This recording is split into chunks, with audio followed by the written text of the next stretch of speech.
নমস্কার। আপনি কি জানেন আপনার বাড়িতে যদি উত্তর পূর্ব কোণে বাথরুম থেকে থাকে তবে আপনার বাড়িতে ক্ষতি হতে পারে? কি ধরনের ক্ষতি হতে পারে? শরীর খারাপ হবে, আর্থিক সংকট দেখা দেবে, বাড়িতে অশান্তি হবে, বাড়িতে রোগ ভোগ লেগেই থাকবে। সেই কারণে ঈশান কোণে বাথরুম কখনো করবেন না। যদিও করে থাকেন তবে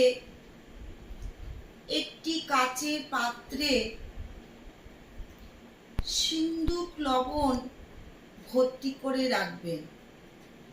রেখে বাথরুমের ভেতরে রেখে দেবেন 1 গ্লাস ভর্তি করে সিন্দুক লবণ। তার মধ্যে 5টি লবঙ্গ রেখে দেবেন উত্তর পূর্ব কোণে। এর থেকে অনেকটা রিলিফ পাবেন, নেগেটিভ শক্তি দূর হবে। আজ এইটুকুই। নমস্কার, ভালো থাকবেন, সুস্থ থাকবেন। জয় মা তারা।